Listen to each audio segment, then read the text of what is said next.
In last lecture, we have studied about AIDS, acquired immunodeficiency syndrome, HIV virus structure, how the mode of transmission of AIDS takes place, what are the symptoms, how the diagnosis can be takes place, and what are the preventive measures related to AIDS. So, in that AIDS, we have completed the human health and diseases topics, all the diseases that we have studied from last lecture. Now, the last point of this topic, that is adolescence and drug and alcohol abuse. What does it means? Adolescence म्हणजे वयात येत असताना, वयात येणारी जी मुलं आहेत, तो जो पिरियड आहे त्याला ॲडोलेसंट पिरियड असं म्हटलं जातं. And that adolescent period shows some children which are going to use some drugs and alcohols, and they are abused by those children or those adolescents, and they are showing very hazardous effects on their health, and therefore this point is included in our syllabus, adolescence drug and alcohol abuse, because you are in this stage, that is adolescent stage.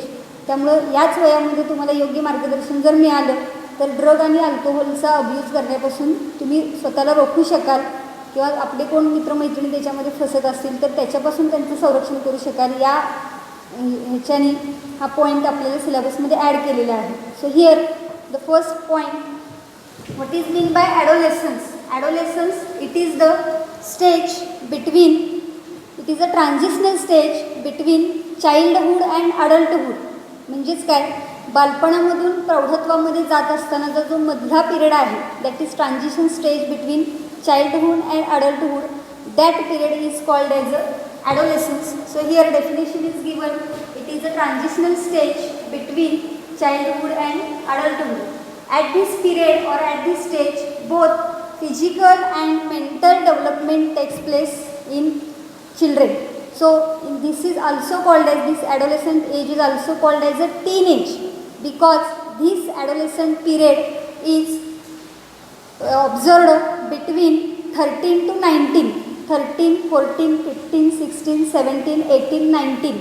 So this is the stage which is occurring between 13 to 19 years of age, and therefore it is also called as a teenage, that is adolescent age. So this stage is in between 13 to 19. So here we can call it as a teenage.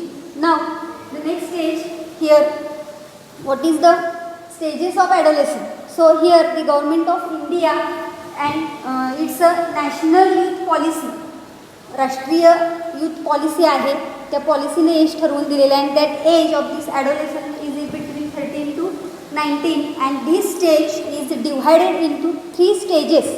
Means from 13 to 19 this period is divided into 3 developmental stages. First stage is the early stage, second middle stage, and third is late stage. And during these 3 stages there are number of developmental changes taking place in our body, in the children body, and therefore there are some physical development, psychological development, mental development, social development. So all types of developments are going to be changed during this teenage or during this adolescence period, and therefore to study this adolescent period is divided into 3 stages, early stage, middle stage, and late stage. Now we have to study what developmental changes can be taking place into these 3 developmental stages or in these 3 categories. So here the first is the early period, which is from 10 to 14 years of age, means starting of the teenage. We can call it as a starting of the adolescent period or starting of the teenage. And during these early developmental stages, number of changes can be taken place in the body. Those are here, the changes include beginning of appearance of the secondary sexual characteristics. In male and in female, there is development of secondary sexual characteristics at the starting of this teenage or at the starting of this adolescence. म्हणजे वयात येत असताना शारीरिक बदल होत असतात, आणि त्या शारीरिक, मानसिक, भावनिक, बौद्धिक अनेक बदल होत असतात. त्या बदलांना सुद्धा सेकंडरी सेक्शुअल कॅरेक्टरिस्टिक्स म्हणलेले आहे. So those secondary sexual characteristics are developed during this early stage. Here growth reaches to its peak and rapid physical growth is taking place. So as you know, from birth up to 10 to 11 years growth is simultaneously taking place, but during these early developmental stages, that is between 10 to 14 years age, the growth reaches to its peak. म्हणजे खूप मोठ्या प्रमाणामध्ये आपल्याला ह्या 10 ते 14 वर्षाच्या वयामध्ये अचानकपणे हाईट वाढलेली बघायला मिळते, बॉडी मसल्स वाढलेले बघायला मिळतात आणि जे काही बाकीचे डेव्हलपमेंटल चेंजेस आहेत ते झालेले बघायला मिळतात. So here growth reaches to peak, rapid physical growth and there is development of concrete thinking. What is mean by concrete thinking? कोणत्याही गोष्टीचा एक ठोस विचार करायला ती मुलं लागतात. 10 वर्षाच्या अगोदर जर आपण बघितलं तर तेवढा विचार करण्याची त्यांची क्षमता नसते की कोणताही निर्णय घ्यायचा आहे किंवा एखाद्या गोष्टीविषयी विचार करायचा आहे, तर त्यावेळेला त्या मुलांच्यामध्ये तेवढी त्यांची मानसिक किंवा भावनिक तयारी झालेली नसते. But at this early developmental stages of the teenage they are thinking concretely about one object और अबाउट वन सब्जेक्ट. म्हणजे कोणत्याही गोष्टीविषयी किंवा कोणत्याही विषयाविषयी ठोस विचार, कॉन्क्रीट थिंकिंग म्हणजे ठोस विचार करण्याची क्षमता त्यांच्यामध्ये डेव्हलप होते. Then defining boundaries of dependence and independence means they are knowing about the boundaries of their dependence and independence. म्हणजे मी कोणत्या बाबतीमध्ये कोणावरती अवलंबून राहायचं आहे, कोणावरती अवलंबून राहायचं नाही. त्यामुळे कोणत्या गोष्टीच्या बाबतीत आपण डिपेंडंट व्हायला पाहिजे आणि कोणत्या गोष्टीच्या बाबतीमध्ये इंडिपेंडंट व्हायला पाहिजे याची बाउंड्री त्यांना कळायला लागते ह्या एजमध्ये. म्हणून defining boundaries of dependence and independence म्हणलेलं आहे. Then developing body image, development of intense friendship. During this early stage of teenage there is a development of intense friendship. म्हणजे मैत्रीचं नातं आहे ते घट्ट बनायला सुरुवात होते त्याच वेळेला. आणि दुसरं इथं सांगितलेलं आहे डेव्हलपिंग बॉडी इमेज. म्हणजे आपण कुणाला तरी आपल्यासमोर आदर्श मानत असतो आणि त्याच्यासारखं मला बनायचं आहे किंवा तिच्यासारखं मला बनायचं आहे असा एक विचार ह्या वयामध्ये मुलांच्यामध्ये येत असतो. आणि त्याच वेळेला त्यांची बॉडी इमेज म्हणजे मला पुढं मोठं झाल्यानंतर काय बनायचं आहे, कोण माझ्यासमोर एक आदर्श व्यक्ती आहे, कुठलं व्यक्तिमत्व आहे की त्याच्यासारखं मला बनायचं आहे. So all these points are to be thinked in that children during these early developmental stages, and these different developmental changes can be observed in the early adolescent period or early teenage period, that is between 10 to 14 years of age.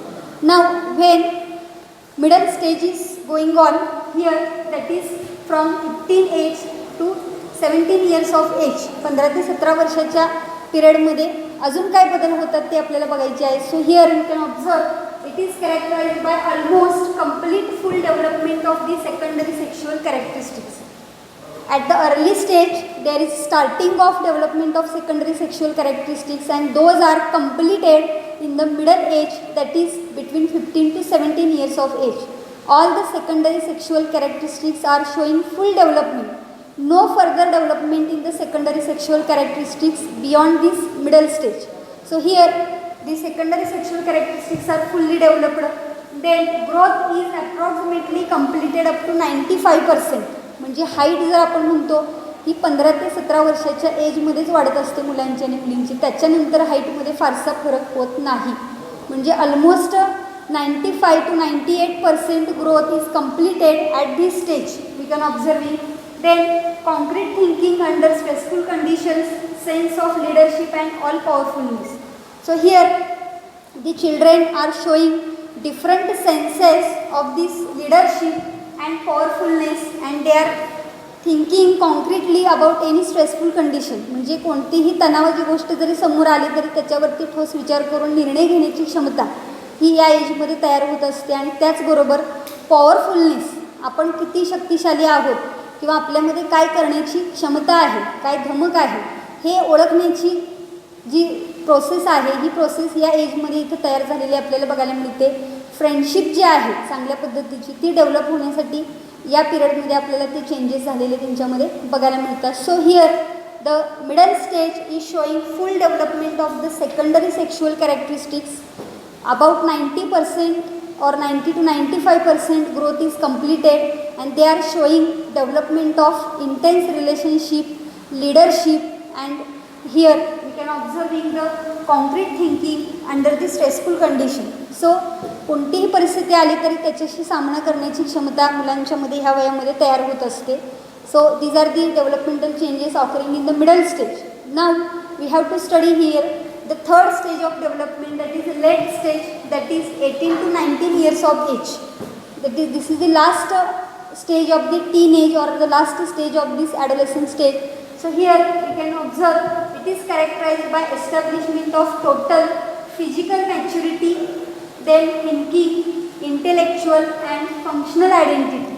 So at this stage we have observing the children, either it is male or female, that child is showing total physical maturity, that is physical growth is totally completed. Then they are showing powerful thinking, they are showing intellectual and functional identity. म्हणजे त्यांची intellectual म्हणजे बौद्धिक क्षमता, पूर्ण त्यांची बौद्धिक क्षमताची वाढ झालेली असते आणि त्याच्यामुळे त्यांच्यामध्ये काय बुद्धिमत्ता आहे ते पूर्णपणे पणाला लावून ते काम करत असतात कोणत्याही क्षेत्रामध्ये काम करत असताना. सो हिअर इंटेलेक्च्युअल आयडेंटिटी आणि फंक्शनल आयडेंटिटी, काय बनायचं आहे भविष्यामध्ये, किती कोणत्या क्षेत्रामध्ये काम करायचं आहे, त्याची आयडेंटिटी ह्या वयामध्ये त्या मुलांना मिळत असते आणि त्याच्यानुसार ते पुढचं त्यांचं आयुष्य घालवणार असतात. तर ही मॅच्युरिटी आहे, फिजिकल मॅच्युरिटी आहे, मेंटल मॅच्युरिटी आहे, इमोशनल मॅच्युरिटी आहे. All different types of maturities are developed during this late stage of this teenage, and stable relationship and change from childhood to adulthood relationship. So here at this stage all the adults or all these adolescent children are showing there is definite relationship between the people which are having childhood to adulthood. म्हणजे सर्व वयाच्या मुलांशी किंवा सर्व वयाच्या माणसांशी एक चांगल्या पद्धतीचे रिलेशनशिप मेंटेन करण्याची क्षमता ह्या एजमध्ये आल्यानंतर त्या मुलांच्यामध्ये आपल्याला झालेली बघायला मिळते. So these are the different developmental stages which are occurring in between here we can say the 13 to 19 years of age. Different physical, emotional, mental, social, intellectual, concrete thinking, all these characteristics are well developed. So here we have to study next point, different physical changes which are occurring during adolescence. Which physical changes are occurring? So there are number of changes occurring. First here is the growth. As you know, from birth to adult stage, different developmental stages are occurring in the body and growth is most important one out of that.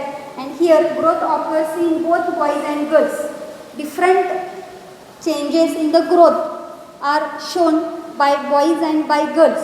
So here first of all we have to see in boys what changes are occurring in the growth.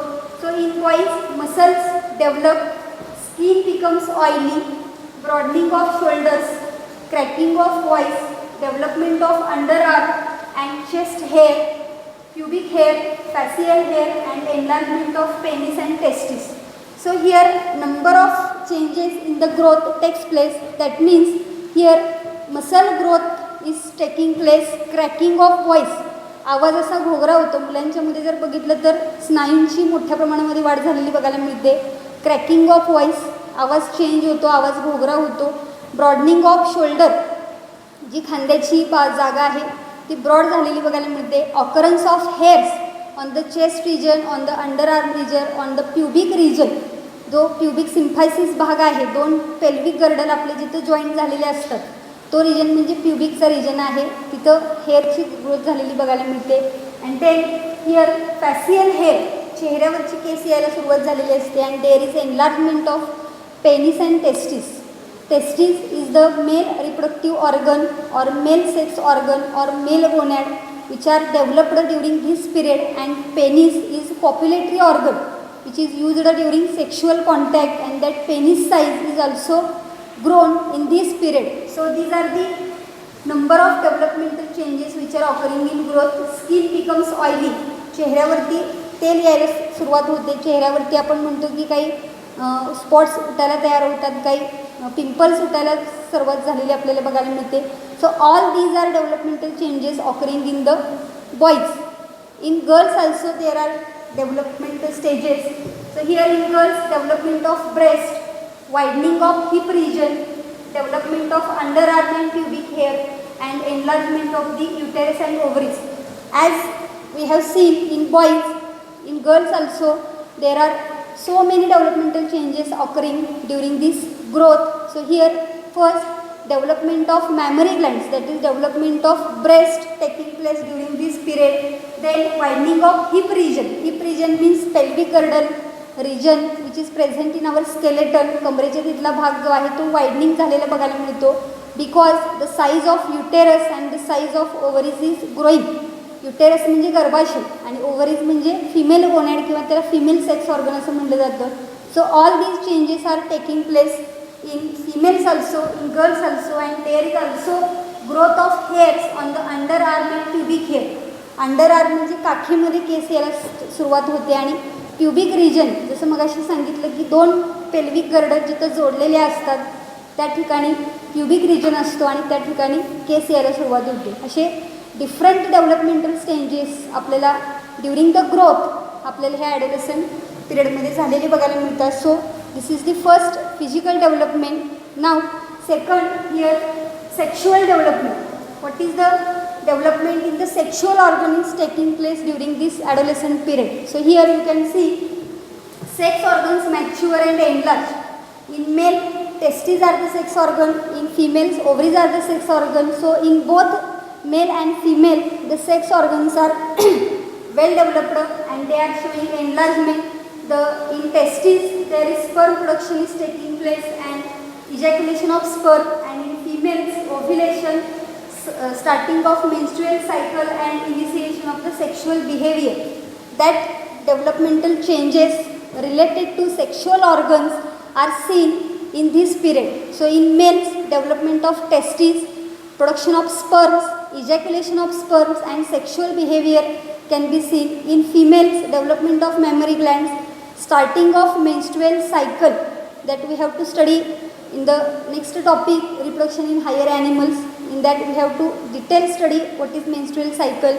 So this starting of menstrual cycle, ovulation and sexual behavior, all these changes are taking place in the female body.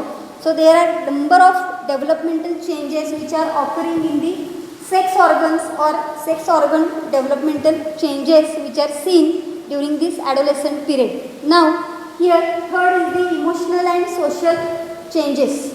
How the emotional psychology is changing and social psychology is changing. Means भावनिकरित्या काय काय changes होतात आणि सामाजिकरित्या म्हणजे समाजामध्ये राहत असताना काय पद्धतीची डेव्हलपमेंट झाली पाहिजे आणि अनेक प्रकारच्या भावना आपल्याला तिथं बघायला मिळतात, ती कशी डेव्हलपमेंट होते हे आपल्याला ह्या पॉईंटमध्ये बघायचं आहे. So here we can observe this include establishing own identity, daydreaming, attention seeking behavior, emotional instability, full of energy and sexual attraction. So in this first point we have to observe there are different emotional development takes place, means the persons or the adults are showing here establishing own identity. स्वतःचं व्यक्तिमत्व घडवण्याची क्षमता त्यांच्यामध्ये तयार होते की मी कोण आहे किंवा मला काय बनायचं आहे.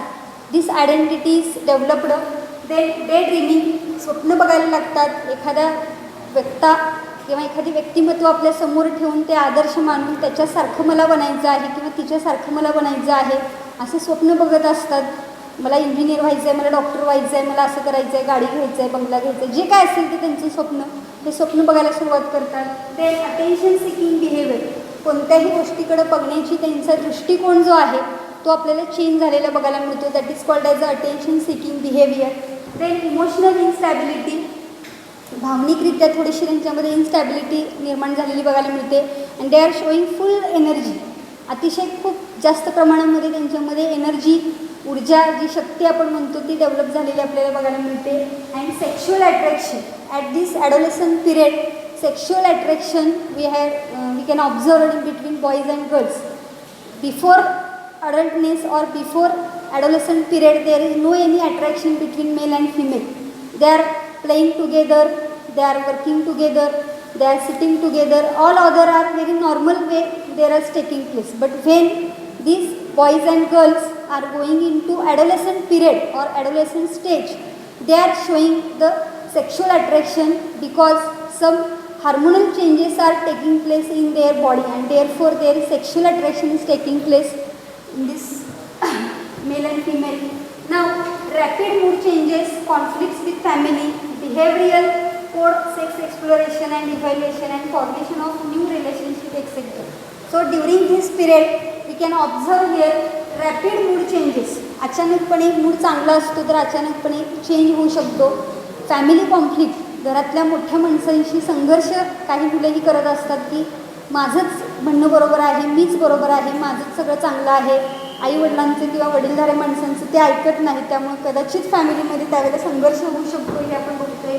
त्यानंतर बिहेवियरल टुवर्ड सेक्स एक्सप्लोरेशन म्हणजे सेक्शुअल अट्रॅक्शन झाल्यामुळं काही वेळेला गैरवर्तणूक मुलांच्याकडून किंवा मुलींच्याकडून या वयामध्ये घडू शकते. तर ते चेंजेस आपल्याला तिथं बघायला मिळतात. त्यानंतर फॉर्मेशन ऑफ न्यू रिलेशनशिप, नवीन नवीन लोकांशी मैत्री करणं आणि त्यांच्याशी संबंध जोडणं ही इच्छा इथे जागृत होऊ शकते. So these are the different emotional and social changes which are taking place during this adolescent period. I hope you understand the different changes. Now we have to study how this adolescent age or this adolescent period is responsible for the development of our mental health, or what is the relationship between the mental health and adolescence. So here we can see many of the emotional and social changes have implication on the mental health. When there is development of emotional thinking and development of social thinking, all these emotional changes and social developmental changes can make effect on the mental health of that individual, either that is male or female. म्हणजे ह्या सगळ्या emotional बदलांचा किंवा सामाजिक बदलांचा परिणाम जो आहे तो त्या मुलांच्या किंवा मुलींच्या मानसिकतेवरती होत असतो. That is the relationship between the mental health and adolescence. So here most of the mental health issues that people confront as adults begin to appear in adolescence. म्हणजे त्या वयामध्ये लहान मुलंही असतात ॲडोलेसन्स पिरियडमध्ये गेलेले, अगदी मोठ्या माणसांसारखी वागायला लागतात आणि त्यामुळे त्यांच्या हातून काही चुका होण्याची शक्यता असते आणि त्याच्यामुळे त्यांचं मेंटल हेल्थ काय होऊ शकतं, डिस्टर्ब होऊ शकतं. असं या पॉईंटचा अर्थ आपल्याला सांगता येईल. So the mental illness is in fact in terms of different forms of depressions like insomnia and loss of energy. So during this adolescent period, some emotional and social changes are taking place in the individual's body, and therefore the individuals may get affected by insomnia and loss of energy. Insomnia म्हणजे निद्रानाश, की त्यांना झोपच येणार नाही. म्हणजे अनेक प्रकारचे विचार मनामध्ये सुरू असणार आहेत, इमोशनल चेंजेस झालेले असणार आहेत, सोशल चेंजेस झालेले असणार आहेत, सायकोलॉजिकल चेंजेस झालेले असणार आहेत. त्यामुळे कुणाशी जर आपण आपलं मन मोकळं केलं नाही तर अनेक गोष्टींच्या विषयीचे गैरसमज आपल्या मनामध्ये निर्माण होतील आणि आपण काहीतरी विचित्र असे विचार करायला लागू आणि त्याच्यामुळं कदाचित इन्सोमनिया हा जो डिसऑर्डर आहे, निद्रानाश त्याला म्हटलं जातं, हे आपल्याला त्या मुलांच्यामध्ये बघायला मिळू शकतं. And there is loss of energy, कारण या पिरियडमध्ये खूप एनर्जी असते, but that energy getting lost because that there is no way to get the energy used for a particular process or mechanism. जी ती त्यांची एनर्जी कोणत्या तरी गोष्टीसाठी आपण कारणीभूत लावली पाहिजे. म्हणजे घरातली जी मोठी मंडळी असतील, वडीलधारी मंडळी असतील, त्यांनी त्याच्यावरती विचार करून जर त्याचं योग्य पद्धतीने त्याला मार्गदर्शन केलं तर लॉस ऑफ एनर्जी होणार नाही, इन्सोमनिया होणार नाही. पण या वेळेमध्ये जर कुणाचं लक्ष नसेल, त्यांच्याशी बोलायला कोणी माणसं नसतील, तर त्याचा परिणाम हा इन्सोमनिया आणि लॉस ऑफ एनर्जीमध्ये होऊ शकतो.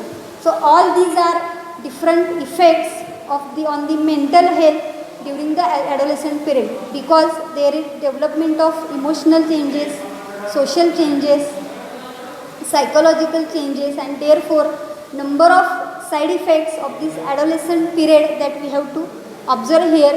Now what are the different mental disorders or unfavorable changes taking place in the individual that we have to study. ह्या adolescent period चा नेमका काय फरक पडतो किंवा नेमका काय इफेक्ट होतो, काय परिणाम होतो, तो आपल्याला इथे बघायचा आहे. So here it is associated with psychological and behaviour manifestation. याचा दोन गोष्टींवरती परिणाम होतो. एक तर त्याच्या मानसिकतेवरती परिणाम होतो आणि दुसरं म्हणजे त्याच्या वर्तणुकीवरती परिणाम होतो. सो हिअर सायकोलॉजिकल मॅनिफेस्टेशन म्हणजे त्याच्या मानसिकतेवरती काही वेगळा परिणाम झालेला बघायला मिळतो ह्या ॲडोलेसंट पिरियडमुळे, आणि बिहेवियरल म्हणजे वर्तणुकीमध्ये काही बदल झालेला आपल्याला बघायला मिळतो. So here these are broadly classified into two groups, सायकोसेस and neuroses. Psychosis which are related to the psychological disorders or psychological problems, and neurocells which are related to mental disorder, means the brain related to our nervous system. There are some different disorders or the mental health problems related to neurons, that is included in neurocells, and when it is psychological, मानसिक दृष्ट्या असेल तर त्याला सायकोसिस असं म्हणलं जातं. So here सायकोसिस include delusions, hallucinations and disturbance in the thinking process etcetera. मग ह्या सायकोसिसमध्ये कशा कशा समावेश केलेला आहे बघा. तर डिल्युशन आणि हॅल्युसिनेशन, दॅट इज भ्रम. मराठीमध्ये त्याला काय म्हणलं जातं, भ्रम. म्हणजे सतत ते कुठल्या तरी भ्रमामध्ये राहत असतात की मीच हुशार आहे, माझ्याशिवाय हे कुणाला जमणारच नाही, मलाच हे सगळं येतं आहे, मी असंच करणार, मी तसंच करणार, असे एक मानसिकदृष्ट्या त्यांच्यामध्ये काय झालेलं असतं, एखाद्या गोष्टीविषयी भ्रम निर्माण झालेला असतो. So that is called as a delusion and hallucination. And there is disturbance in the thinking process. विचार करण्याची त्यांची क्षमता आहे त्याच्यामध्ये काहीसा आपल्याला बदल झालेला बघायला मिळतो, किंवा डिस्टर्बन्स, चांगल्या पद्धतीनं व्यवस्थितपणे ते विचार करू शकत नाहीत. Because they are causing here psychic problem due to different developmental changes during the adolescence period. म्हणजे ह्या ॲडोलेसन्स पिरियडमध्ये जे काही शारीरिक, मानसिक, भावनिक बदल होतात त्याच्यामुळं त्यांच्या मानसिकतेवरती परिणाम झाल्यामुळं त्यांच्यामध्ये आपल्याला डिल्युशन आणि हॅल्युसिनेशन यासारखे वेगवेगळे आजार आपल्याला तिथं बघायला मिळू शकतात. त्याच पद्धतीनं the सायकोसिस leads to Alzheimer's disease, schizophrenia, depressive सायकोसिस etcetera. Alzheimer disease म्हणजे त्याच्यामध्ये काय होतं की आपण थोड्या वेळापूर्वी काय केलेलं आहे हे लक्षात राहत नाही, स्मरणशक्ती त्यांची लूज होते. त्याच पद्धतीनं स्किझोफ्रेनियासुद्धा आहे. आपण काय करतो आहे, काय बोलतो आहे, कुठं राहतो आहे ह्याचं त्यांना काहीही भान नसतं. अशा पद्धतीनं मानसिकदृष्ट्या ती अशी वेगळ्याच विश्वामध्ये रमत जाणारी अशी माणसं तिथं आपल्याला बघायला मिळतात. तर हा आजार कशामुळे होतो, तर ह्या सायकोसिसमुळे आपल्याला बघायला मिळतो. Alzheimer disease, schizophrenia and depressive सायकोसिस. पूर्णपणे सायकोलॉजिकली ते डिप्रेस झालेले आपल्याला बघायला मिळतात. जसं नैराश्य येतं आपण म्हणतो डिप्रेशन, पण हे सायकोलॉजिकल डिप्रेशन आपल्याला बघायला मिळेल. So these are different effects. Here there are different examples. Amnesia means loss of memory, स्मरणशक्ती इथं नष्ट होते, त्याला ॲम्नेसिया म्हणलेलं आहे. बुलिमिया, बुलिमिया म्हणजे extreme over indulgence in food. Bulimia extreme over indulgence in food म्हणजे अतिशय खाण्याची सवय लागते, म्हणजे थोड्या थोड्या वेळाने सतत खावं राहतं, म्हणजे खाण्याची इच्छासारखी त्यांच्यामध्ये प्रकट होत असते. That condition is called as a bulimia. Then anxiety, fear, कोणत्याही गोष्टीची भीती वाटते, कोणाशी बोलायला भीती वाटते, कुठं जायला भीती वाटते, काहीही करायचं म्हटलं तर त्यांच्या मनामध्ये एक भीती बसलेली असते. त्यानंतर ॲनोरेक्सिया नर्वोसा म्हणजे तिथं इमोशनल ॲव्हर्शन टू फूड, काही वेळेला अजिबातच खाण्याची इच्छा होत नाही, म्हणजे भावनिकदृष्ट्या अन्नाचा ते त्याग करतात किंवा अन्न त्यांना खाऊ वाटत नाही. ती कंडिशन म्हणजे anorexia nervosa. Here emotional aversion to food म्हणजे भावनिकदृष्ट्या ते अन्नाकडे बघतसुद्धा नाहीत, त्यांना अन्न नकोच वाटतं. असे दोन कंडिशन्स आपल्याला बघायला मिळतील. बुलिमियामध्ये खूप खाण्याची इच्छा होते आणि ॲनोरेक्सिया नर्वोसामध्ये अजिबात खाण्याची इच्छा होत नाही. अशा आणि कंडिशन्स आपल्याला बघायला मिळतील. त्यानंतर depression, sadness, inactivity reduced to enjoy life म्हणजे हिअर निद्रानाश त्याला आपण म्हणू शकतो किंवा डिप्रेशन असं म्हणू शकतो आपण. सॅडनेस, एक दुःखी भावना त्यांच्यामध्ये निर्माण होते आणि कोणतंही काम करण्याची इच्छा त्यांच्यामध्ये राहत नाही. इनॲक्टिव्हिटी रिड्यूस्ड टू एन्जॉय लाईफ म्हणजे जीवन जगण्याची इच्छाच त्यांची नाहीशी होते, हे जीवन नकोसं वाटायला लागतं आणि मृत्यू यावं असं सारखं त्यांना वाटत असतं. त्या कंडिशनला इथं म्हणलेलं आहे depression. So these all are included in the psychosis, and neurosis includes schizophrenia, illusion and hallucination. In related to neural disorder also we are observing the schizophrenia, the illusions and hallucination म्हणजेच इथं सुद्धा भ्रम निर्माण करणाऱ्या अशा काही गोष्टींमध्ये ते वेगळ्याच भ्रमामध्ये राहत असतात, स्वतःला काहीतरी वेगळं समजत असतात. अशा अनेक न्यूरॉन्सच्या प्रॉब्लेममुळं आपल्याला हे न्यूरोसिस बघायला मिळतं आणि सायकोलॉजिकल प्रॉब्लेममुळं हे आपण वर बघितले सगळे. अल्झायमर डिसीज असेल, स्किझोफ्रेनिया आहे, ॲम्नेसिया आहे, बुलिमिया आहे, त्याचबरोबर ॲनोरेक्सिया नर्वोसा आहे, डिप्रेशन आहे. So all these are related to mental illness. Now how to treat this diseases और we can called it as a disorders, not this is called as a disease, कारण हे कोणत्याही bacterial पॅथोजनमुळे कुठेही होत नाही. आपल्याच मेंटल किंवा सायकोलॉजिकल प्रॉब्लेममुळे हे झालेलं बघायला मिळतं. So here treatment of such disorder should be preferentially with non pharmacological approach with due respect to rights of children. म्हणजे कोणत्याही पद्धतीची औषधं गोळ्या वापरून याच्यावरती उपचार करण्यापेक्षा आपण त्या मुलांचं नैतिक हक्क काय आहे, त्या मुलांना नेमकी कशाची गरज आहे हे ओळखून त्याच्यावरती उपचार केले पाहिजेत. औषधं गोळ्या घेऊन हा तात्पुरता उपचार होतो, पण पूर्णपणे जर त्याला बरं करायचं असेल तर आपल्याला त्याच्याशी संवाद साधला पाहिजे, त्याच्याशी जवळीक केली पाहिजे. नेमकी त्याची स्वतःची अडचण काय आहे, त्याच्या मनामध्ये काय शंका आहेत, काय प्रॉब्लेम्स आहेत हे आपल्याला ओळखता आलं तरच आपण त्याच्यावरती प्रॉपर ट्रीटमेंट करू शकतो. And for that here World Health Organization who has recommended evidence based guidelines under mental health gap action programme MH gap म्हणलेलं आहे. म्हणजे हे सगळं ओळखूनच वर्ल्ड हेल्थ ऑर्गनायझेशन ह्या कमिटीने काय केलेलं आहे, इथं आपण बघू शकतो की गाईडलाईन दिलेली आहे. ती गाईडलाईन एव्हिडन्स बेस्ड आहे. एव्हिडन्स म्हणजे पुराव्यानिशी काही गाईडलाईन दिलेल्या आहेत. म्हणजे असे काही पेशंट त्यांनी घेतलेले आहेत, त्या पेशंटवरती वेगवेगळ्या पद्धतीने उपचार केलेले आहेत, त्यांच्या अनुभवानुसार ते उपचार केलेले आहेत आणि मग ते उपचारांची जी काही पद्धत असेल, जे काही त्यांनी पर्याय वापरले असतील त्याची एक गाईडलाईन तयार केलेली आहे आणि ती ह्या ॲक्शन प्लॅनमध्ये आपल्याला बघायला मिळेल.